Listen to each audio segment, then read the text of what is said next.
Finally চলে আসলাম ছাদ বাগানে বাঁধাকপি দেখাতে। আজকে বাঁধাকপি নিয়ে কিছু বলবো এবং বাঁধাকপি কাটবো। দেখতে পাচ্ছ কত সুন্দর হয়েছে, একদম অনেক বড় হয়েছে অন্য বাড়ির তুলনায়।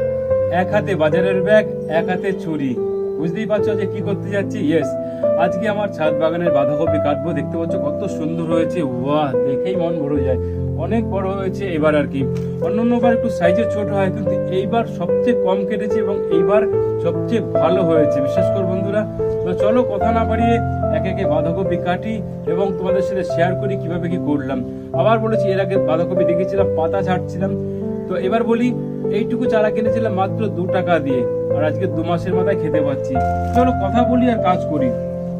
তো দেখো বাঁধাকপি কাটছি, বাহ বাহ বাহ, ক্যা বাত ক্যা বাত।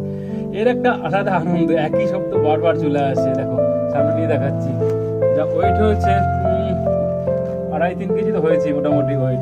তো যাই হোক, এবার একটু বাঁধাকপি নিয়ে বলি, তোমাদের সাথে শেয়ার করি। 2 মাসের মধ্যে খেতে পাচ্ছি একদম বিনা যত্নে, বিশ্বাস করে। এবার একদম যত্ন করার টাইম পাইনি বাঁধাকপি, অন্যবার যত্ন নিই। তো কি করেছিলাম, 3 বার শুধু সর্ষে খোল দিয়েছি আর 2 বার শুধু মিক্সার দিয়েছিলাম, বাস এইটুকু। আর যে সারটা দিয়েছিলাম, সবজি পচানো সার বানিয়েছিলাম, ওটা দিয়েছিলাম। তো যেটা বলছিলাম, এবার ছোর কিন্তু একদম যত্ন নিয়ে, বিশ্বাস করো বন্ধুরা, মানে বিনা যত্নে একেবারে গাছটা হয়েছে মাত্র 2 মাসের মধ্যে। তো তোমরা কিন্তু চাইলে এখনো তোমরা এই বাঁধাকপি বুনতে পারো। তোমরা যদি জানুয়ারি এন্ডেও বোনো, তারপরে কিন্তু তোমরা মোটামুটি মার্চের মধ্যে খেতে পারবে। এই দেখো 2খানা বাঁধাকপি কাটা হয়ে গেল আমার কাছে, একদম সামনে থেকে দেখাচ্ছি, তাহলে বুঝতে পারবে কতটা সাইজ হয়েছে না হয়েছে। তো এর কিন্তু একটা আলাদা আছে আনন্দ, আলাদা মজা আছে। এখানে 2খানা গাছ বুনেছিলাম, একটা টবে এখন অব্দি ছোট রয়েছে, আর এগুলো কিন্তু খাওয়ার মতন অবস্থায় চলে এসছে। এই দেখো এইটুকু চারা কিনেছি 2 টাকা পিস দিয়ে। 10 দিন বাদে থেকে সর্ষে খোল পচা দিয়েছি, 10 দিন গ্যাপে গ্যাপে দিয়েছি, মিক্সার দিয়েছি মানে জৈব সার।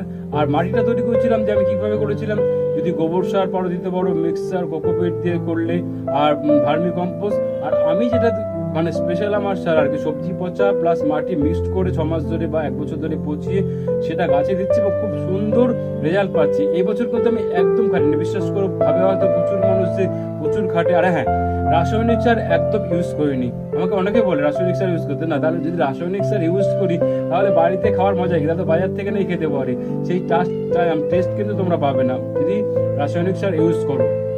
আমার যত সবজি দেখো, এই দেখতে পাচ্ছ পিছনে টমেটো আছে, কোথাও রাসায়নিক সার ইউজ নাই, শুধু আমি জৈব সার ইউজ করি, কিছুটা বাড়িতে বানানো আর শীতকালে সর্ষে খোল পচা। যাই হোক, কথা বলতে বলতেই আরেকটা কেটে ফেলি। যাই হোক, এগুলো কিন্তু আমি নিজেরা খাবো না। একটা আমার সর্দির বাড়ি চলে গেছে শিলিগুড়ি, একটা যাবে মেজদির বর্দির বাড়ি, আর একটা যাবে মামার বাড়ি, একটা আমাদের জন্য আর কি।